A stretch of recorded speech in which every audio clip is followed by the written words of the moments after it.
So we're going to think about this week's Parsha, of course, Vayishlach, and it comes in continuation to the stories of Jacob and his brother Esau. Last week, 2 weeks ago, we begin. 2 weeks ago, we read about father Isaac, who wanted to bless his son Esau, and Jacob stole the blessings. And last week, we read about the aftermath of that quote unquote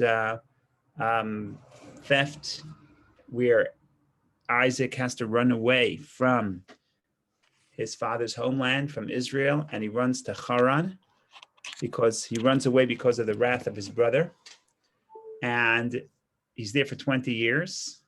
In those years, he prospers greatly, and he marries four wives and has 11 children. The 12th will be born in this week's Parsha. But in any case, 20 years he's away from home in the land of Haran. And finally, in this week's Parsha, he is coming back to Israel.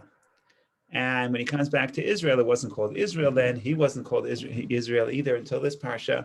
But he's coming back to the land of Canaan, and he knows his brother is in town. So he sends messengers to his brother. And at first, the messengers come back and they say, we have trouble to report. Esau is coming, but he's coming with 400 men, and he's not necessarily looking for peace. And here Jacob employs all kinds of ways of preparation. And eventually we get to the climax of this relationship between the brothers, where the two brothers meet. And it's a very emotional meeting. They each feel great feelings for each other. So it's a very beautiful scene. And then somehow or another, that unity doesn't last. They part ways. And we'll try to think about what that represents, what that means for the brothers, what that meant historically, and also what that means for us in our life. But as usual, I just got onto the Zoom. Parsha in a nutshell. So here we go. We'll share the screen. Vayishlach, that's the name of the Parsha. Vayishlach means and sent. So Jacob returns to the Holy Land after a 20-year stay in Haran and sends angel messengers to Esau in hope of reconciliation. But his messengers report that his brother is on the warpath with 400 armed men. So what do you do if somebody's coming to battle you? I don't think Jacob had an army himself. Jacob prepares for war, prays, and sends Esau a large gift consisting of hundreds of heads of livestock to appease him. If you're very interested, you can look at the Torah, and it gives you the exact description of how many animals. There's this whole idea how Jacob seems to appease his brother, and he does so in a very clever way, as the Torah describes. So we'll get to that hopefully. That night, so after he sends the gifts, after he prepares for war, after he prays, that night Jacob ferries his families and possessions across the Yabok River. He, however, remains behind and encounters the angel that embodies the spirit of Esau, with whom he wrestles till daybreak. Now, this is the sage's interpretation. The verse just says he meets a man and they wrestle all night. The sages say this is an angel, or a person who represents the angel, the guardian angel of Esau. Jacob suffers a dislocated hip, but vanquishes the supernal creature who bestows on him the name Israel. So you have this beautiful interaction between them. Hopefully we'll read it, where they struggle, and the angel or the person dislocates Jacob's hip or thigh, and he can't walk. But eventually, Jacob gets that person to bless him, and that person changes his name, tells Jacob, your name will no longer be Jacob, but it will be Israel. And it's got to be an important name because that's how the Jewish people get their name, and the land of Israel gets its name. So it must be significant. Okay, now we get to the scene of the reunion between Jacob and Esau after 20 years. Jacob and Esau meet, embrace, and kiss, but part ways. Okay, that's the two brothers. Now the story shifts to Jacob in the land of Israel. And here things go south. Jacob purchases a plot of land near Shechem, whose crown prince, also called Shechem, abducts and rapes Jacob's daughter Dinah. Dinah's brothers, Simon and Levi, avenge the deed by killing all male inhabitants of the city, after rendering them vulnerable by convincing them to circumcise themselves. So once again, there's trickery. They fool the people, and they tell them, well, if you circumcise yourself, then we'll be able to marry you. The people of town, the entire town circumcises themselves. And on the third day, the two sons of Jacob, Shimon and Levi, kill the entire city, which is a troubling story. If anybody's interested, we could talk about it if we ever get that far. In any case, another tragedy. Jacob journeys on. Rachel dies while giving birth to her second son, Benjamin, and is buried in a roadside grave near Beit Lechem. So she doesn't really get to the family burial plots, which is not too far later, maybe a few miles later, 40, I think I would say 30, 40 miles later, out in Hebron, but she doesn't make it that far, and she's buried on the roadside near Beit Lechem. Reuben loses the birthright because he interferes with his father's marital life. Jacob arrives in Hebron to his father Isaac, who later dies at age 180. Rebekah has passed away before Jacob's arrival. Our parsha concludes with a detailed account of Esau's wives, children, and grandchildren, the family histories of the people of Seir, among whom Esau settled, and a list of 8 kings who ruled Edom, the land of Esau and Seir's descendants. So the end seems very interesting for people who maybe are Esau's family. We don't really understand why it's in the Torah at this surface. It's hard to understand why it's in the Torah, but there's a lot of meaning to this, all that space and real estate the Torah gives at the end of the parsha to the descendants of Esau, as we will discuss, God willing, in good health with God's help. So this, ladies and gentlemen, is the story in short. Now, of course, the big question is, where do we begin? So you have the two brothers, Esau and Yaakov, Esau and Jacob. One is older. Esau is older. And if you think about the relationship between the two, you see that in this week's parsha, Jacob goes out of his way to honor his brother and to refer to him as my master. Not only once, but he refers to him as my master no less than 8 times. And in the Torah, 7 is a lot, and 8 is sort of beyond, right? So there's something here about Jacob referring to Esau as my master again and again and again. So let's look at the verses. Right,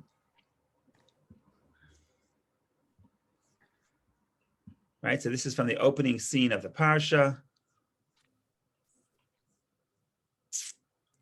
Jacob sent angels or messengers ahead of him to his brother Esau, to the land of Seir, the field of Edom, and he commanded him, saying, "So shall you say to my master, to Esau, La'adoni Esau.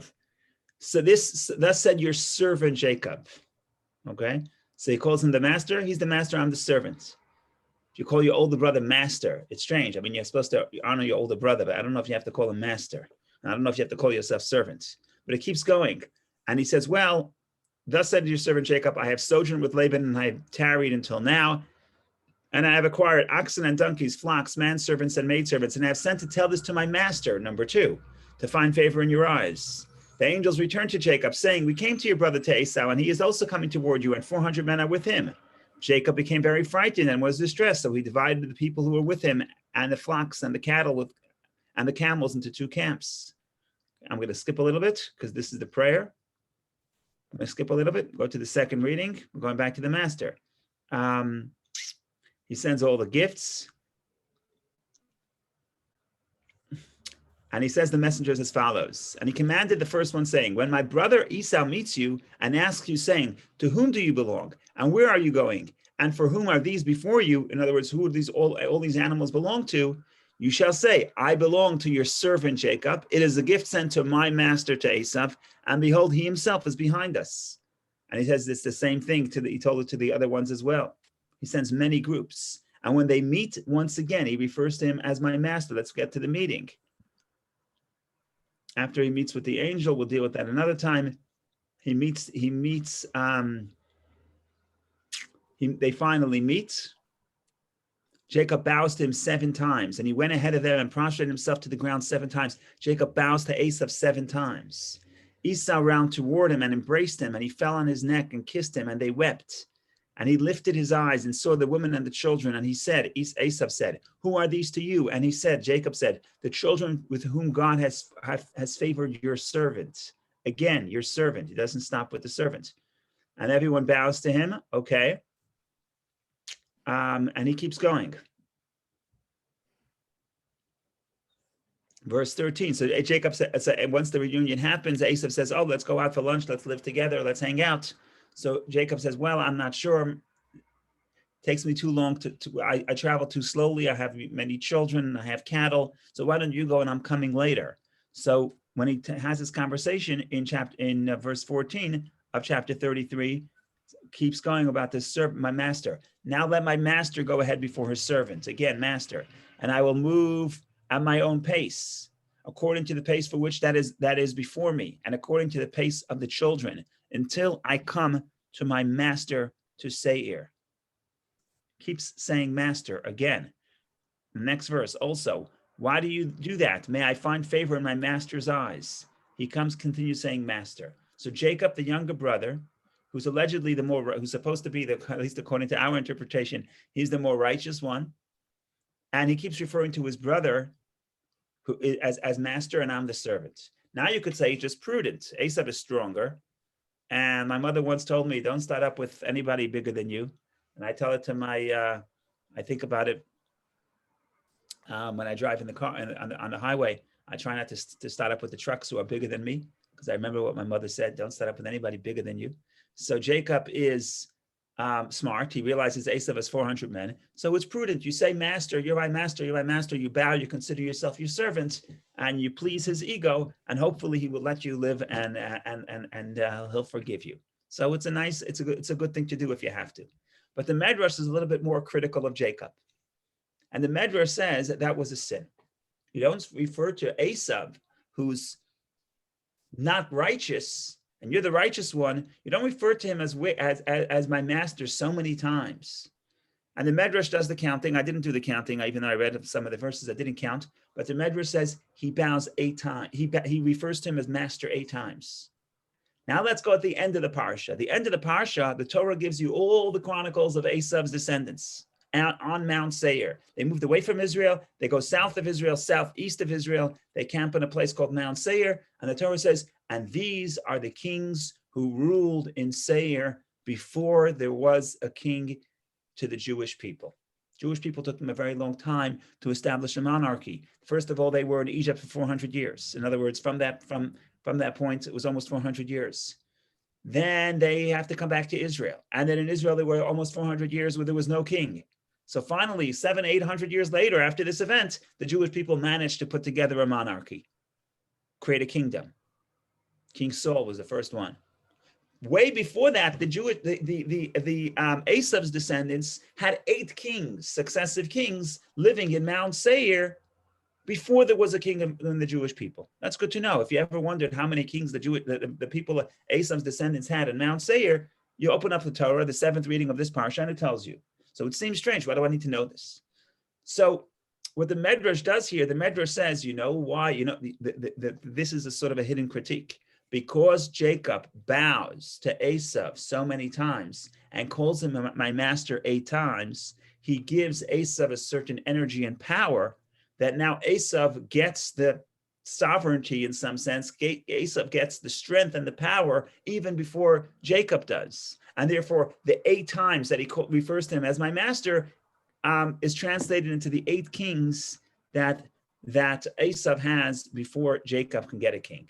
So that's the Medrash, and the Medrash says this is problematic. It's just not right. You don't run to the town bully and keep referring to him and say, you're my master, you're my master, you're my master. So that's the conventional interpretation. The conventional interpretation is he's doing it because it's good policy. Esau is stronger. You respect the guy stronger than you. Be smart. Don't. In Israel, there was, unfortunately, still is a lot of car accidents. It's a terrible plague. It's unbelievable how tragic it is. So at some point when I was growing up in the 80s, so the government went into this campaign. They put up signs all over Israel. And they said in the street, don't be right, be smart. Jews want to be right. They want to be right. So it's my right of way. Don't be right. You have to be smart. You got to get home in peace. So Jacob is not being right. He's being smart. He's honoring his brother and calling him my master. So that's the conventional interpretation. The Medrash says it's a problem. You represent values. You represent holiness. Don't sit and bow down to your brother who is less than righteous and refer to him as my master so many times, so excessively. So that's what we have the conventional interpretation, and then we have the Medrash. By the way, you have to understand one thing historically, and that is that for whatever reason, based on the Torah, but for whatever reason, the sages of the Talmud and the sages of the Medrash were living under the Roman Empire. And in our understanding, the Roman Empire is the descendants of the people of Esau. In other words, Esau moves to Mount Seir, and from Seir, eventually some people go and they travel to what becomes Rome. That's the rabbinic tradition. It's alluded to later in the Parsha, and it's alluded to here. It's also alluded to later in Deuteronomy, in Numbers, where Bilam, the Gentile prophet, talks about the tzim, it talks about the ships that came from and to Rome. In any case, when you have to understand, anytime the Medrash says Esau, to the sages, Esau is synonymous with Rome. And the Roman Empire that the sages lived under is a wicked empire. Wicked not just because they were brutal, but also because their attitude to the Jewish people. For the most part, they persecuted the Jewish people. They destroyed the temple. They destroyed not just the temple, but also the Jewish settlement in Israel. And for certain periods of time, they also persecuted the religion. So in the sages' view, this relationship between Jacob and Esau is not just Yaakov and Esau is not just two brothers. It represents also this future descendants. It also represents the Jewish people versus the Roman Empire. And therefore, the sages are so offended when Jacob keeps referring to Esau, who in their mind becomes the wicked Roman Empire, as my master, my master. They say it's not good. And you know what happened? They gave the Roman Empire, they gave Esau power. They gave Esau spiritual strength. But you have to understand that when the sages are talking about Esau, probably they're also referring to the Roman Empire. So it's just an interesting way to think about it historically, not just the two brothers, but also how, in the view of the sages, this affects world politics. Okay, so far we have two dimensions. One is you have to be smart. If the other guy is stronger than you, it's not going to cost you so much money to call your brother, call him my master, make him happy, appease his ego, and he'll let you live. It's a small price to pay, relatively speaking. That's the conventional that's the basic interpretation. Then you have the sages who are looking at it more critically and saying, you have no business referring to Esau as my master. So which one is right? We don't know what to do, so we have to introduce a third interpretation. So the third interpretation is the Kabbalistic interpretation. And the Kabbalistic interpretation goes wild and loves this story and loves this reunion. And the reason why it's so beautiful is because it captures the complexity of the relationship between Jacob and Esau, but also it's interesting because it could be applied to our life as well. And the same Jacob and Esau forces apply within our life as well. So what I want to do now is I want to give the big picture Kabbalistic view of Jacob and Esau. We see how it applies in the story. And once we see how it applies in the story, in the big picture, we can start going through as many details as possible and see how it fits into the big overarching puzzle. So there's two ways to study. One way to study is to look at every detail and from the details derive to the big picture. Another way, so from the detail to the general. Another way is to go from the general to the detail. So today we start from the general to the detail. What's Jacob? What's Esau? How does that apply to the main aspects of the story? And then we could sit here literally all day and talk about how every detail of the story of the two brothers is consistent with the thesis that we're putting forth. Now, some of the things here that I'm saying now have been said in the past. We said it in the past. This touches upon a very general Kabbalistic principles. So if you heard about it, I would say I apologize, but I don't, because it's always good to hear it again, and it's always good to implement. So I'm not going to apologize for saying it again. Yesterday I was someone sent me this note about Rabbi Steinsaltz, And Rabbi Steinsaltz was a great scholar. He happened to be a Chabad Chassid, Chabad follower. He's a great scholar. And he also had a great sense of humor, a very sharp sense of humor, almost like, very sharp. So someone writes a story, a woman writes a story. She says, I asked the rabbi, I said, could you really say the same words of the Torah, of prayer? Could you really say the same prayer every single day with the same intention? And does it not get boring? So she says, the rabbi looks at me and says, it's the same prayer, but you're not the same person. So it's not boring. And then she says, then the rabbi looks at me, smiles, and says, and if you are the same person you were yesterday, then the prayers are not boring, you're boring. But that's another story. So that's just in lieu of an apology for repeating something that I may have said in the past. Again, this is the fundamental principles of the Kabbalah, so we have to keep going back to them. So you heard the ideas. The ideas is that within the energy of the universe, there's two general forces. There's what we call the world of chaos, the world of order, and the world of order. Tayhu and Tikkun. Chaos is Tayhu. Tayhu means emptiness because when there's chaos, you can't build anything. And then there's the world of order and the world of structure. Now, we're not going to get into all the details here, but in short, according to the Kabbalah, the energy of chaos is much more powerful, much more intense. And specifically because it's more intense, that's why it's chaotic, and that's why you could never build. And that's why, according to the Kabbalah, there was the shattering of the vessels, which I don't want to get into right now. Oh, maybe we'll get into a little bit. There's the shattering of the vessels. In other words, what we're doing here is as follows. We're saying something that has a very powerful and intense origin and source. Ultimately, the way it comes out into this world is chaotic. It can't build anything, and it's not constructive. And therefore, what you have to do is you have to turn down the intensity of the lights, the intensity of the energy.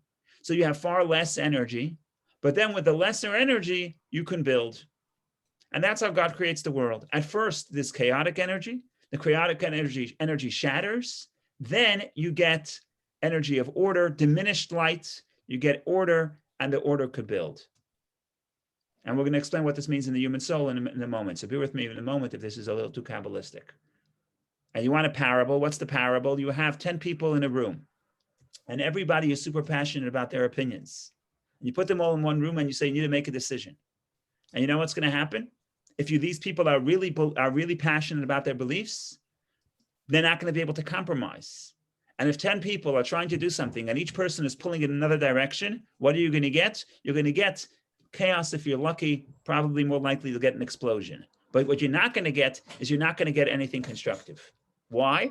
Because these people, they're not bad people, but they're too intense. They're so intense. To the contrary, because they're so intense and they're so invested in their energy, that's why they're not going to be able to compromise.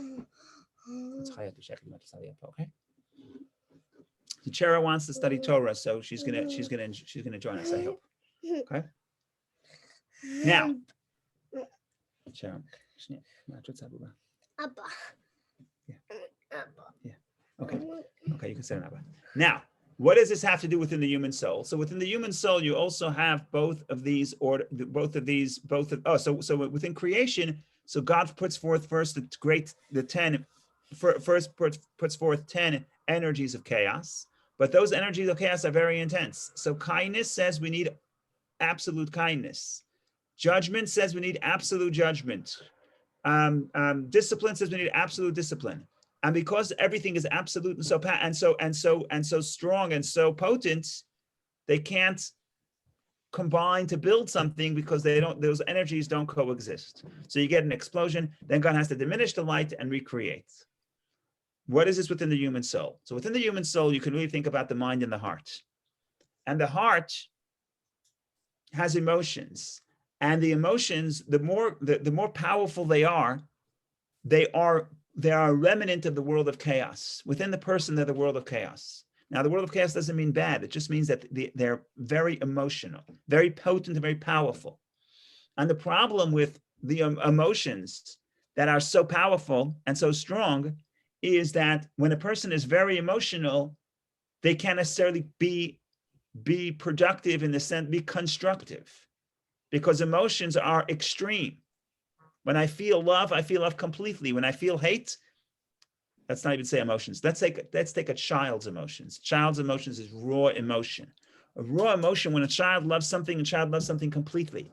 When the child hates something, it hates it completely. It cries. It's not able to compromise emotionally.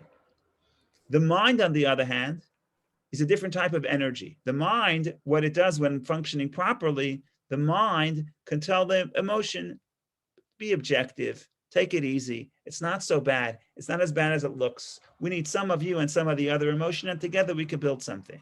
And that's why an adult, assuming, I don't mean an adult in the passport that a certain amount of years passed. I mean a mature person, the mind tapers off and limits the emotion, and the emotion is no longer raw emotion. So even if I don't like something, it's not to the extreme. And I say, I don't like you, but I can live with you. I don't like going to the dentist, but I'm not going to shout and scream like a child, because my mind tells me, take it easy. It's not nice, it's not pleasurable, it's not enjoyable, but it's also beneficial. So the mind is order, the heart is chaos. What do you need? You need both. You can't have one without the other.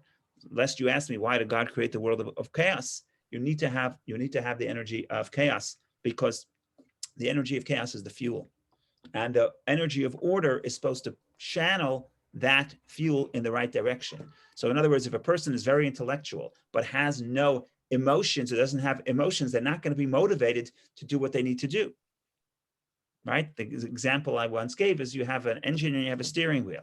So you can have a car, you bought the most expensive car, it's got the best engine. It can go from 0 to 60 in 0.2 of seconds. Okay, so that's a lot of energy. But if the steering wheel is broken, there's nothing to taper and channel the energy, you're going to smash into the wall. On the other hand, you can have the perfect steering wheel. You have all the ideas. Your mind can direct you where you need to go. But if you don't have the passion, you don't have the energy. So somehow or another, really what's happening within the universe is we're supposed to have the challenge of accomplishing, of building reality and correcting reality, is if you can create sort of the merge between order and chaos, where the order directs the chaotic energy in a proper way to become constructive.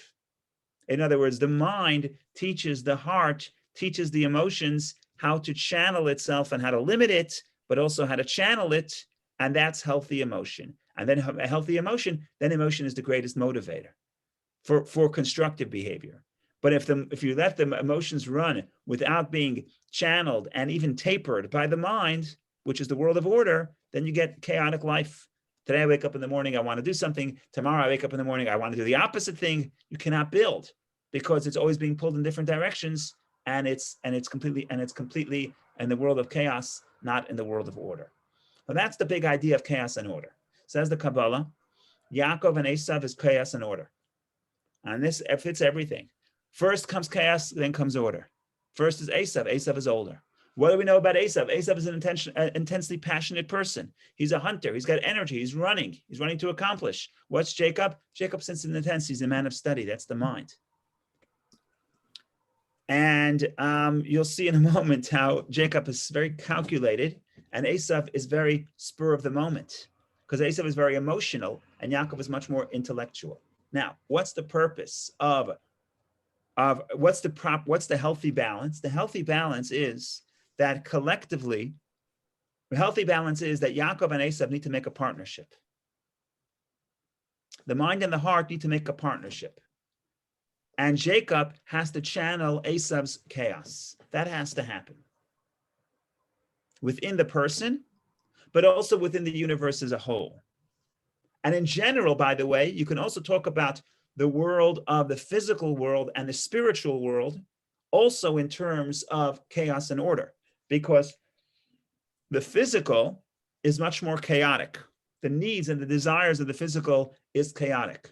If you give me a bag of popcorn, I want to eat the entire thing. I don't want to eat half, and I don't want to eat a quarter. I want to eat the entire thing, right? Because the physical desires are much more passionate.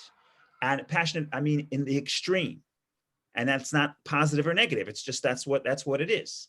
And the spiritual perspective tapers down that passion and gives you a more of an intellectual perspective on life.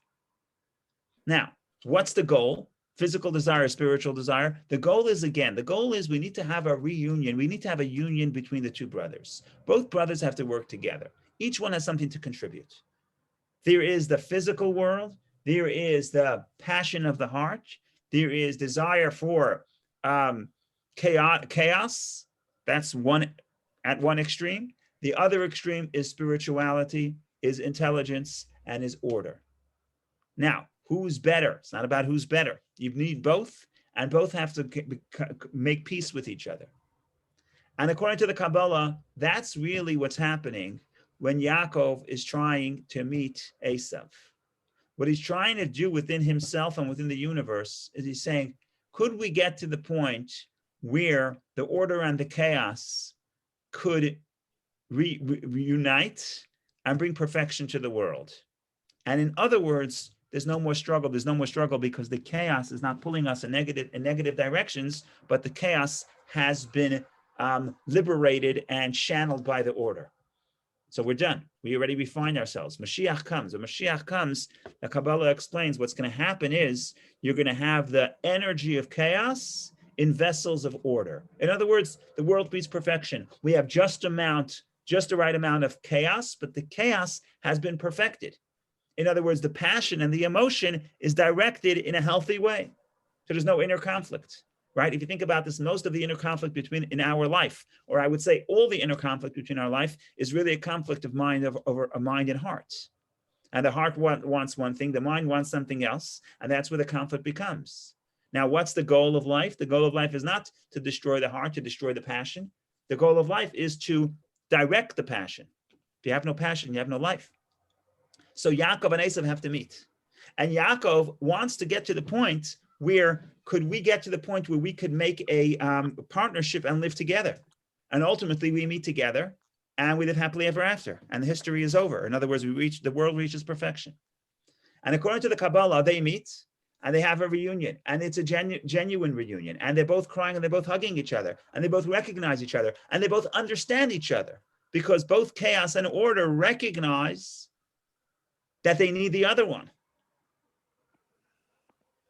However, that meeting is short-lived. That's just a taste of what's going to happen in the future redemption.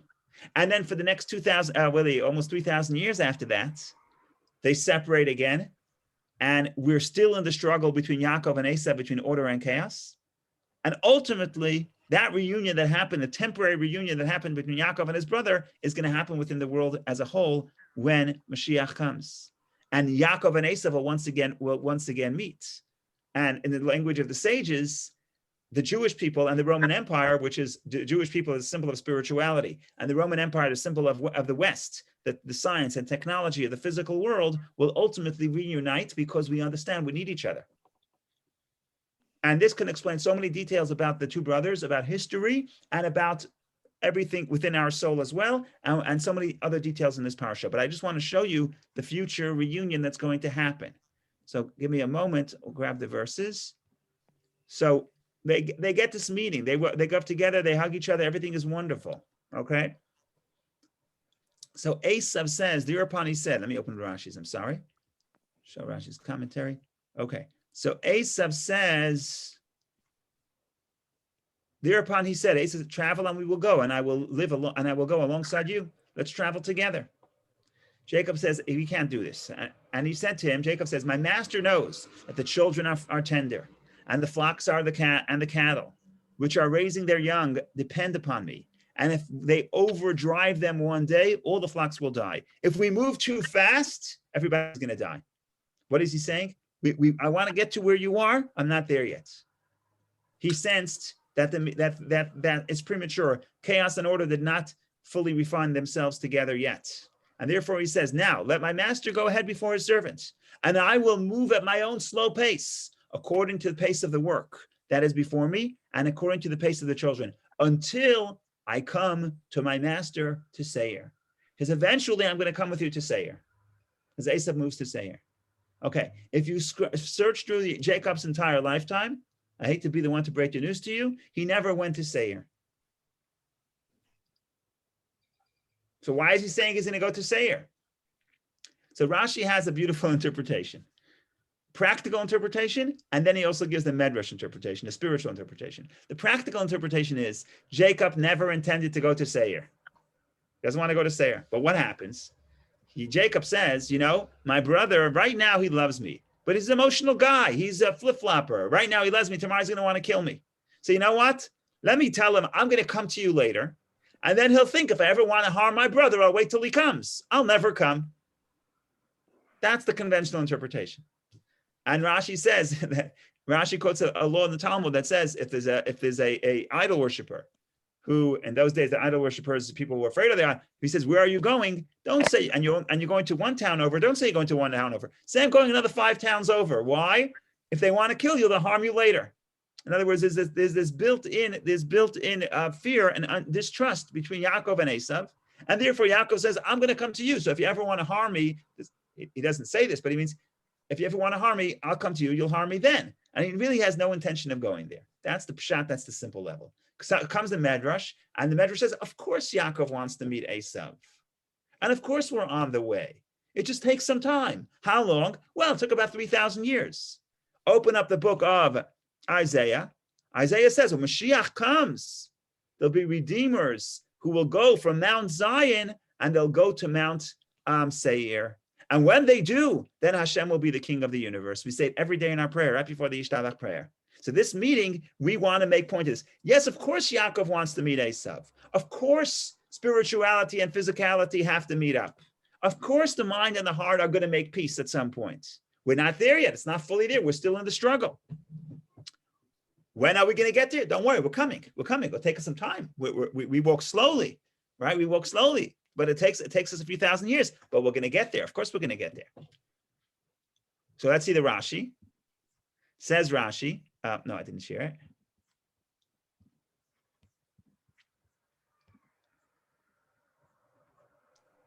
So the verse says, until I come to my master to Seir. Rashi says, I have no idea. Until I come to my master to Seir. Rashi says, he told him a longer journey. Jacob told him, I'm coming to Seir. He was never planning on going to Seir, although he intended to go only as far as Sukkot. He said to himself, if he intends to harm me, he will wait until I come to him. But he did not go to Seir. In other words, Jacob, according to the first interpretation, is that Jacob never intended to go to Seir. He just told him, I'm going to go to Seir, lest his brother wants to harm him. He'll harm him and say, oh, okay, I'll hit you later. So that's the conventional interpretation. But then Rashi quotes, I'm sorry, this is also, it's not 2 interpretations. It's really one and the same. Rashi is saying on one level he deflects, but on the other level he is going to go. So when will he go? Jacob can't lie. Jacob said, I'm going to go meet my master in Seir. When is he going to go? Says Rashi, when will he go? In the days of the Messiah. As it is said, I made a mistake, Isaiah. It's not Isaiah, it's Ovadia, which is fascinating because Ovadia was one of the prophets, but Ovadia was a Roman convert. Again, when you say Esau, when the sages said Esau, they thought about Rome, because they considered Rome the spiritual descendant of Esau. So the Roman convert Ovadia says that in the end of days, saviors shall ascend Mount Zion to judge the mountain of Esau. The Alumashim people, the saviors are going to go from Mount Zion to judge the Mount Seir, the Mount of Esau.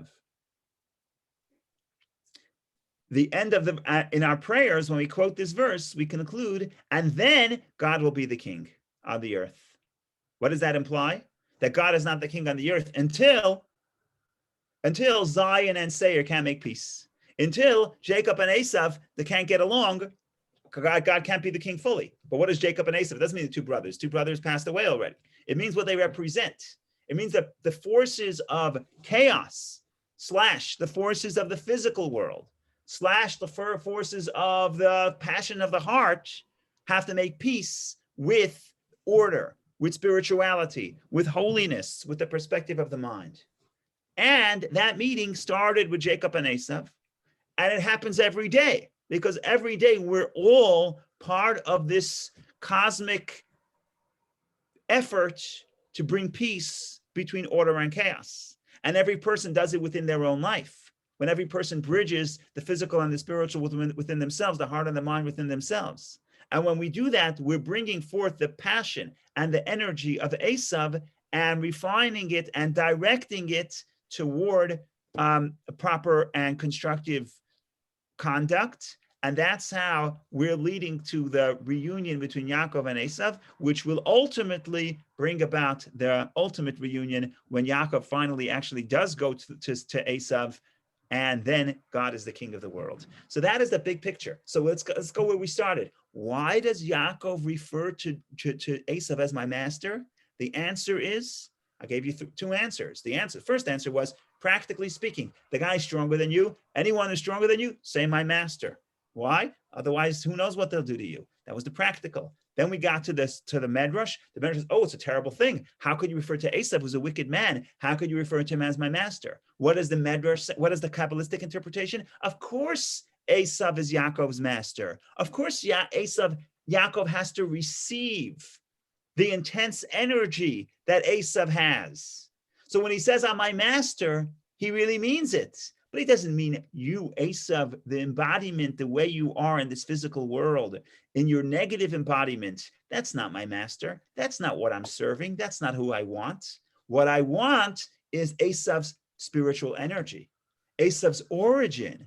Oh, that's the holy powers of chaos that Yaakov says, it's my business to incorporate and to channel and to direct. So in that sense, you are my master.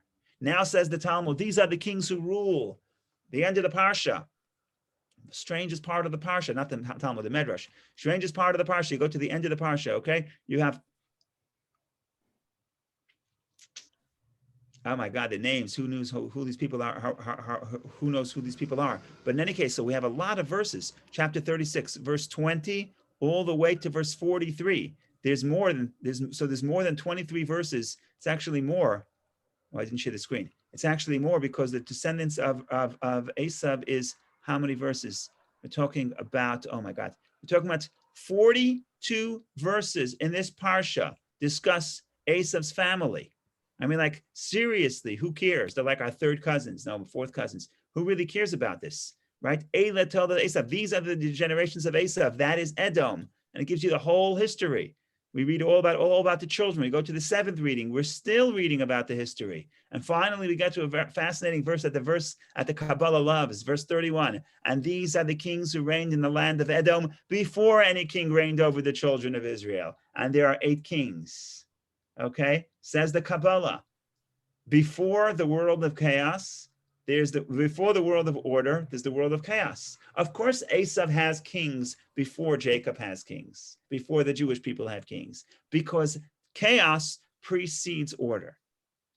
Because the forces of unholiness, but really their origin is really, okay, I have to talk about this notion of the breaking of the vessels.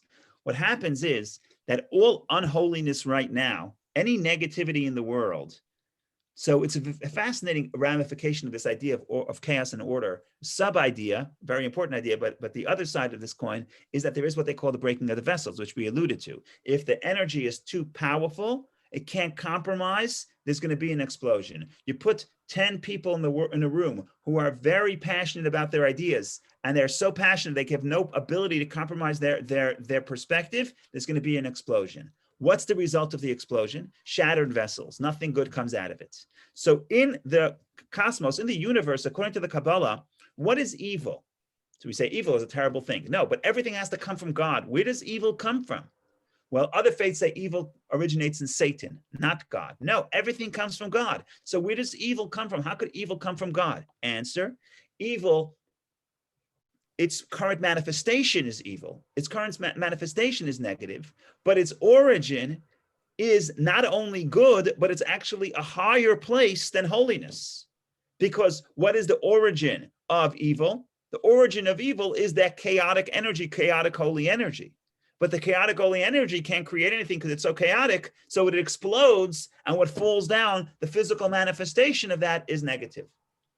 So what we're trying to say here is that in the negativity, in the physical, not that physical is negative, a physical could be negative, but in the physical and certainly in the negativity, there is the energy of chaos. What's our job?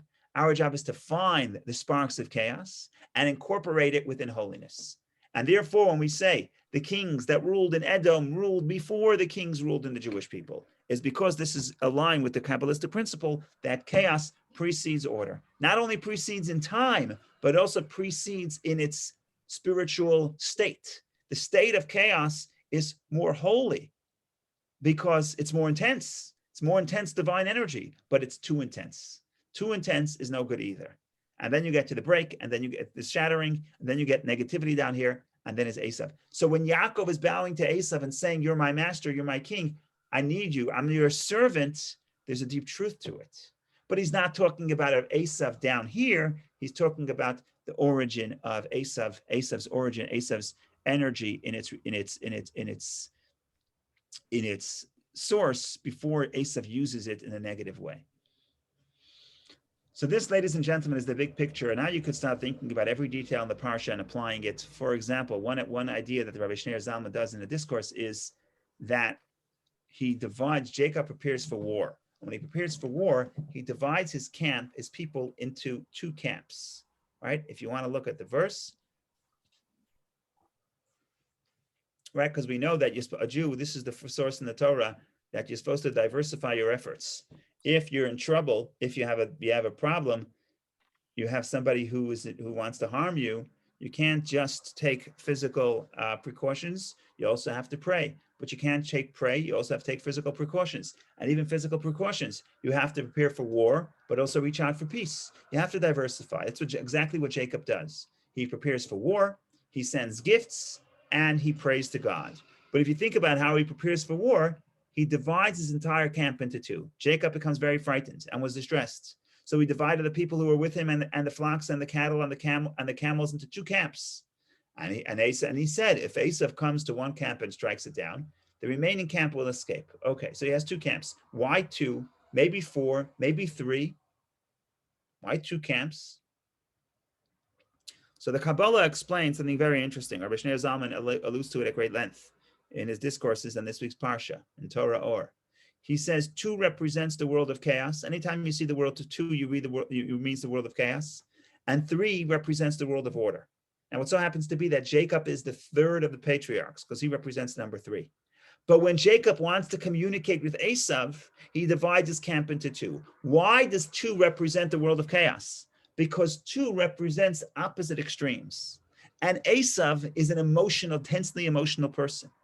And intensely emotional person usually has mood swings from one extreme to the other. I love you or I hate you. What about, that's right or left? What about the middle column? What about in between? What about bridging some of seeing your good and also seeing the areas where you need to be correction? In other words, the third column, according to the Kabbalah, the middle column is what allows the person to take both extremes and harmonize them. That's the third column. The world of chaos does not harmonize, means some sort of compromise where they can live together. The world of chaos is not able to have that third column of compromise. So you end up with two extremes. And that's why if you look at Esau's life, he's either wants to come with his brother with 400 men and kill him, or he's hugging and crying and loving him and hugging him and crying him and kissing him, right? What about you ever thought of the idea, don't cry over your brother's neck and don't try to kill him either? Sort of like middle ground. No, Esau doesn't understand that. It's Esau. If he loves you intensely. If he hates you, he wants to kill you. There's no middle ground. That's Esau's persona. That's Esau's spiritual makeup. That's the world of chaos. And when Jacob wants to signal to Esau, either signaling to Esau, but according to Kabbalistically, what Jacob is doing when he divides his camp into two is part of his message that I need Esau. I need to incorporate some of that. What's the point? Extremism.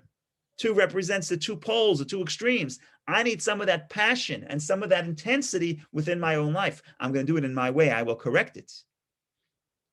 And what's the lesson for us? The lesson for us is, of course, that we have the idea of the passions within our life, and the passions within our life, if they're not directed by the order, by the mind, those passions could actually lead us to extremism and can lead us to places of destruction.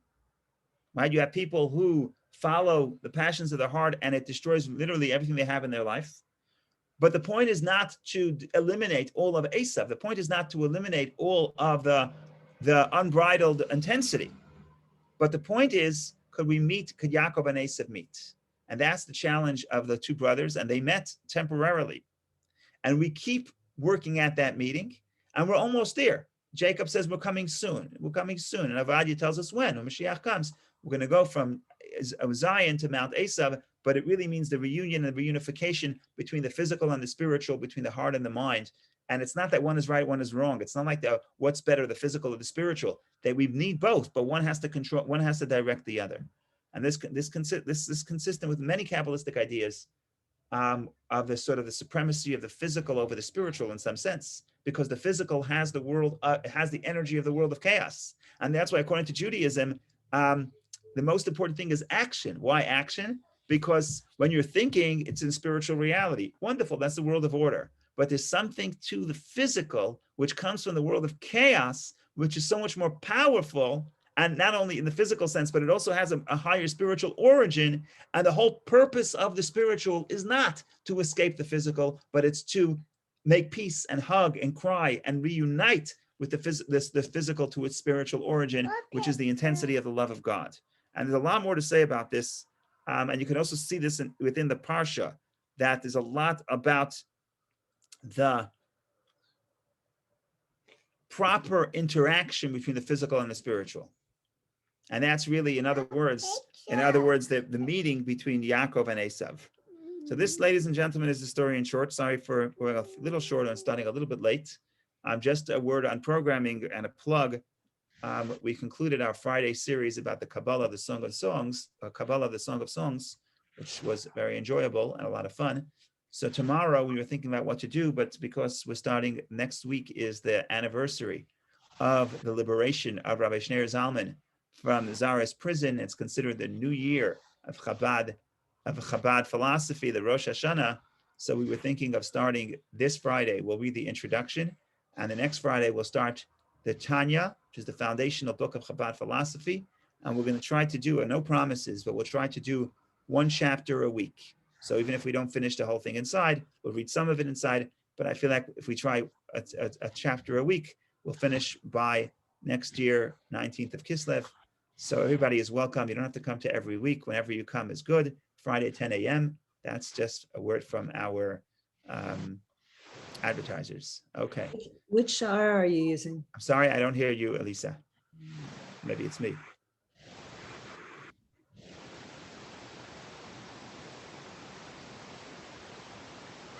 Thank you, everybody, for joining in good health. Anyone has comments or questions? Which share am I doing? Which book are we going to do?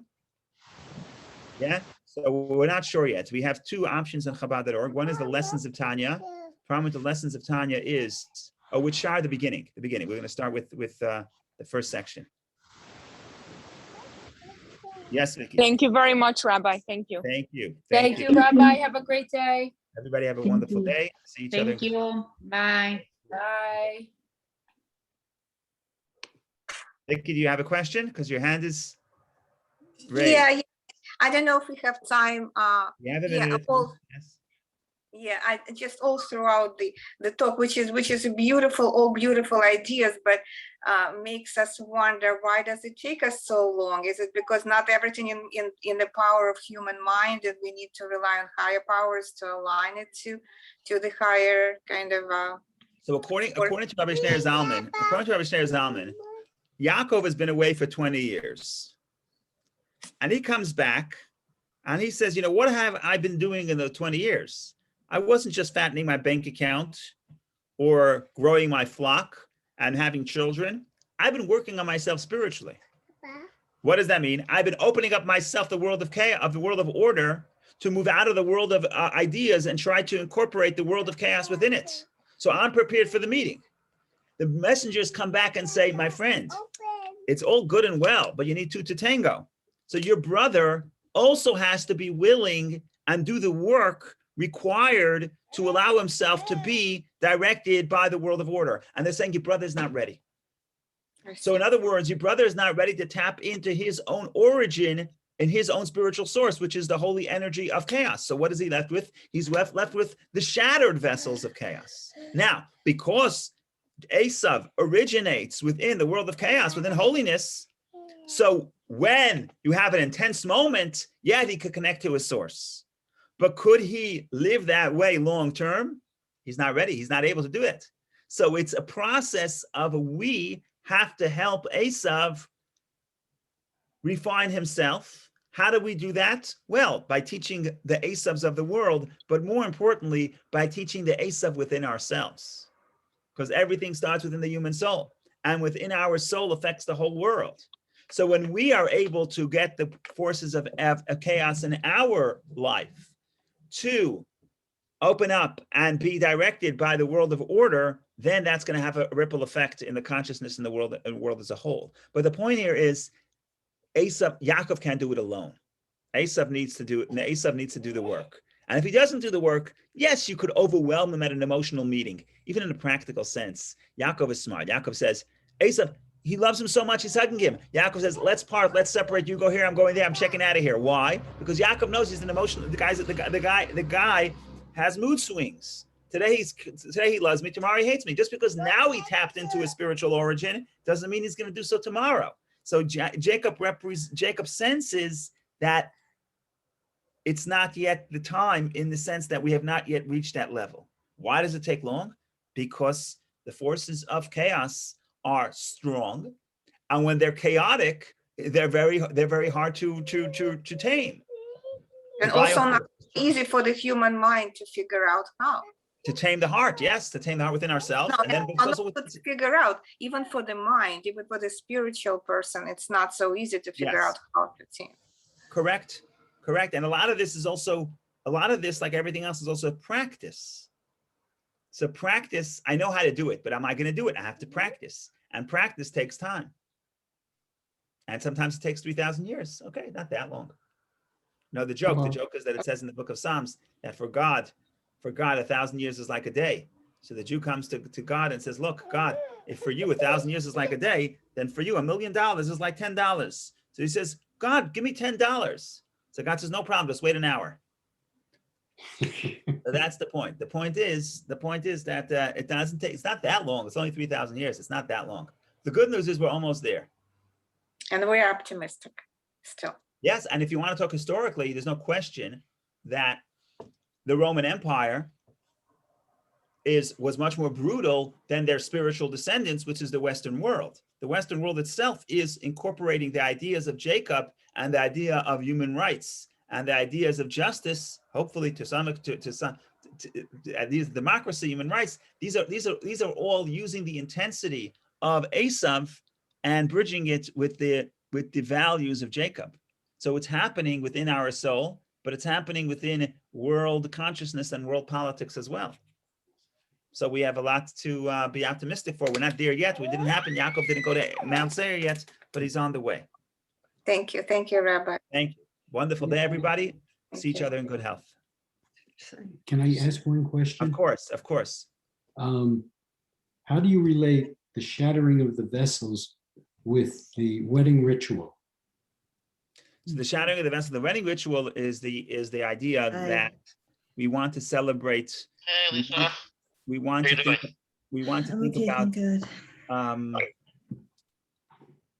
think about the idea of, we want to make space for the destruction of the temple. In other words, when a person has their own height of their joy, it's based on a verse in in Book of Psalms 137, where King David says, I don't know if it's King David, but it says there, it talks about mourning for the Zion. It says, Im lo ele et Yerushalayim al rosh simchati, if I will not mention Jerusalem at the height of my joy. In other words, marriage is the greatest joy that a person could achieve in their own life, right? The greatest act of transcendence, to connect to somebody else in a deep, meaningful way. So that's the most joyous occasion you can achieve in your life. But you have to realize that the world has not been perfected yet. The world is still in pain. Maybe right now in your life, there's wholesomeness, but the world, the vessels are still shattered. And that's a symbol as Jerusalem has still been destroyed.